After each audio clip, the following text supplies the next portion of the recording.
The human brain. It serves as a complex roadmap of the world we experience. It gives directions to our thoughts and perceptions so we arrive at our destination safely and efficiently. But people with neurological brain disorders like schizophrenia or manic depression have been given a map with roads that don't meet where they should, bridges that are missing, and routes that lead to nowhere. If you met a fellow traveler misguided by his map, would you judge him and leave him stranded, or would you get out your map and help him find his way? Football is indeed a funny game. The ball is shaped so it'll never bounce the same. You will see on Erasing the Stigma today 2 ex-athletes who have competed on a national level. One has won 4 Super Bowl rings in his 14-year stellar career with the Pittsburgh Steelers. The other is an almost Olympic decathlon champion. But, alas, this show isn't about sports figures at all. It's about brain disorders. I might have a brain that I think might be the shape actually bigger than this football, after having interviewed a guy as well known as this TV Fox sports personality. In this interview, I might be having as many delusions of grandeur, feeling like I'm hearing voices from the Pope himself. Terry Bradshaw is indeed Terry Mendes. Watch this interview with these 2 guys who have recovered from major depression. Terry's recovered from major depression, and myself from schizophrenia, as we share on 3 levels: sports, broadcasting, and brain disorders. Are you stressed out, freaked out, wigged out, feeling anxious, angry, or depressed? Want to know how people with real mental health problems learn to cope? Keep it right here and get the latest word from experts in the field like me, Joseph Tyler, a peer counselor, a counselor at the state hospital, a speaker for the cause for mental health, as well as a NAMI, State of Nevada NAMI president. Medications and therapy are the cornerstone for treatment for how many million people? 20 million people. 20 30 could benefit. 35 could benefit. Right. Here on Erasing the Stigma, we take you, the viewer, into the brain's biochemistry, that is mental illness, and back to reality safely. Here on Erasing the Stigma, we find hope for people whose lives have become unmanageable. So stay with us for the next few minutes as we do a special show here at the Four Seasons Hotel in Las Vegas with a guest I've admired for both his football savvy as well as his strength of character to go public, erasing the stigma of mental illness nationally. It could and does happen to anyone, right, Terry? Right. Terry Bradshaw. Why did you, who apparently has it all, and you've been asked this many, many times, come forward on a completely different score to talk about your depression? I mean, you have it all. You have it all. You know. Joe, I think.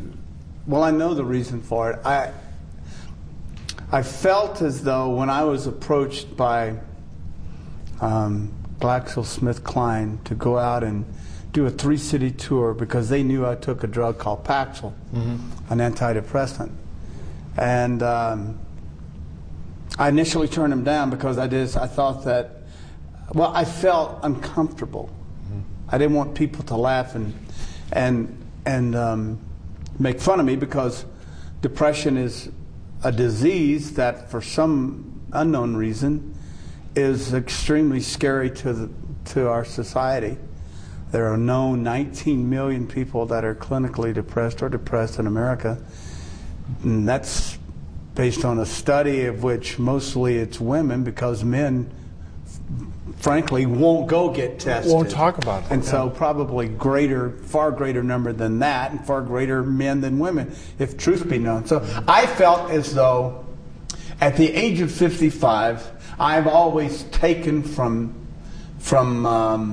everything. As a celebrity or a football person, people cater to you, you get endorsement deals, you get on television, and I felt that this would be a good opportunity to get the word out and maybe make a difference in people's lives. And I found it to be scary, certainly challenging, and certainly equally more so rewarding. And I've had my psychiatrist on my Erasing the Stigma show, and she said stuff like, "You're a brave man." And even though she has bipolar disorder herself, as a therapist, even as a psychiatrist, she can't say it. She can't say it on TV, or she won't tell her patients.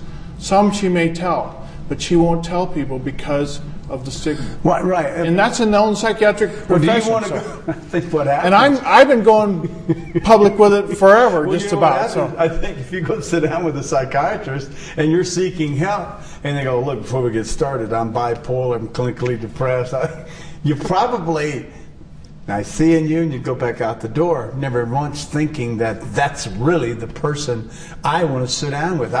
And in my research and traveling with a lot of great psychiatrists, this is how I enjoy my depression. You find out there's so many great people are depressed, clinically depressed, bipolar. I mean, some of our greatest very CEOs, creative, most creative. CNN owner, Ted Turner. So many people. And so when I started learning about depression and the other mental disorders, I got to thinking, well, the wonderful thing about all of this, and this is the message to the viewer, is that if you're feeling down, unhappy, miserable, can't sleep, you're losing weight, emotionally breaking down, unhappy with every accomplishment in your life, nothing pleases you, nothing satisfies you, and at the same time you're up and down in your decision making, start a project, drop a project, if you basically don't understand why you're not feeling good, my voice says go see your doctor, go see your physician, sit down, go see a friend if you don't want to do that, and sit down with someone and explain to them something's not right. Something's not right. That's what I did. It took me 8 months. That's what I did, and that's what a lot of people do. Go seek help. Because here's the wonderful thing about depression. And I always try to put the positive spin on it. There are drugs that make a difference in our lives. Like I said, I took Paxil for a long time, and then 2 years ago, when CR came out, Paxil CR, I switched it because it's a time-release drug, and I feel it works better for me because as the day wears on, it's still releasing, and so I feel really good, and I'm happy that I'm on it. But we have help out there. There's medication. When the doctor looked at me and said, "Terry, you're clinically depressed," I was the happiest guy in the world because that then gave me answers to what was going on in my past. Through all the therapy, because I went through 3 years of therapy. And so then I said, God, that is so cool. That explains this and this and this and this. And oh, by the way, can you help me here? And he said, oh, yeah, we can help me. Who did you rely on through those tough times? Personally? Personally, I've got real good family. I think I did probably like Joe, like a lot of our viewers, I pretty much kept it to myself. Because when I walk out of my house and being... So you isolated a lot. You said... which is a mistake. Isolated. Yeah. Right. Yeah. Right. And that's, I never shared I never broke down in front of my friends except just when I finally bottomed out and started having the anxiety attacks or the panic attacks. I think people understand those. If you saw that Jack Nicholson movie, you know what? As Good as It Gets? Yeah, as good as it gets. I mean, there you are, and you go, God, get me to the hospital. This is a big one, Wilma. And you get there, and it's panic attacks. But I'm telling you, if you ever had them, man, I had some. I had 3 in one day, as bad as you can have. I mean, I thought I was a goner. Yeah. I had some panic. See, now I have... you played 14 seasons. Right. With depression. It's amazing. Right. But... I've competed in the decathlon for over 10 years, and when I competed, like I said, I competed against Bruce Jenner and was actually rated 39th in the nation. Ooh. And I competed in Europe. I was, I got the Zehnkampf. Yeah. Zehnkampf in German means 10 struggles. I competed in the 10 struggles. And like Bruce Jenner, I wanted to get my picture on the Wheaties box, become a sports commentator like Dwight Stones, and become a household word just like Terry Bradshaw. Household name. Household name. Right. Just like Terry. Well, but I'm not. But all I got was a nice body, Terry, which has since gone bad on me. But just kidding. Just kidding. The thrill of victory, the agony of defeat. And you are? And isn't it tougher when you lose? With my schizophrenia, I would lose a decathlon, and it would be that much tougher for me. Of course, and I bordered on some depression. I had a lot of negative affect too, Yeah. But isn't it tougher when you'd lose a game too? Isn't that the bottom of it, when you'd be depressed and you'd lose a game on top of that? Prior to knowing, prior to knowing that I was depressed, I can only answer it this way, because being depressed basically my whole life, you adapt unconsciously. You know what I'm saying? In other words, I didn't know I was depressed. I dealt with my mood swings as best I could. When we had a bad game, I'd beat myself up and be miserable. Mm-hmm. Pray to God that I played well. That eased some of the burden. Mm-hmm. Okay? Mm-hmm. But we still lost, and so I knew I was going to be catching it for that, or I made mistakes. But my personal, if I played okay, that eased that burden some. But boy, you really beat yourself up. But you're never satisfied. But there's sports fans that are depressed when they see their team lose. I mean, worse than someone that's clinically depressed. Yeah. I do agree. And I know we learned as athletes, to lose and win a lot better than some people. The best way I can answer your question is to say, because it's been so many years since I competed, that I just never was satisfied, even when it was great. That's the way I felt too. I just never was satisfied. That's the way I felt too. And never I was satisfied. And you know what, Joe? I was always disappointed in the accomplishments because they let me down. They never once filled that void that I needed so desperately filled. And I remember telling my father after two of the Super Bowls, I remember this quote to him: "Dad, this is, where is it?" I said, "Where is it? I thought this was supposed to be the greatest time of my life. This is horrible. I'm miserable." And he says, "You're just tired, son. You're just tired." And I actually got angry. Super Bowls just pissed me off because they were to get me. They were to save me.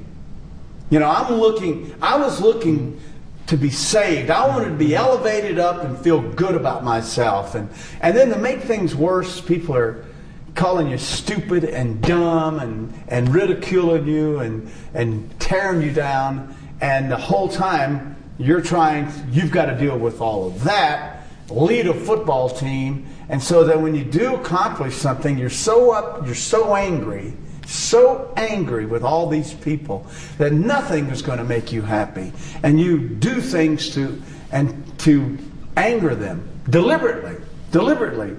So it's a nasty disease, which I didn't know I had, but that's how my mind worked. Never satisfied, never happy. We lost the game. I'm sure that I probably said, so what? Who cares? And I'm sure I said, hey, I played well. Mm-hmm. And that always helped. And then there were times where it just beat you up, just destroyed you. You're just miserable, and constant pressure. And if you're sick, if you've got a disease and you don't know it, and you're not getting help for it, can you imagine the struggles? Yeah. I mean, that's why I tell these people, get help. That's what's different from me, is because with my schizophrenia, it was pretty obvious. I could fake it for a while, like you could fake your depression for a while. You could get up to do stuff, but I would I would be so sick. I would be so schizophrenic. No. See, and I denied it for 6 years. Did you suspect it? They told me I had it, but I still denied it.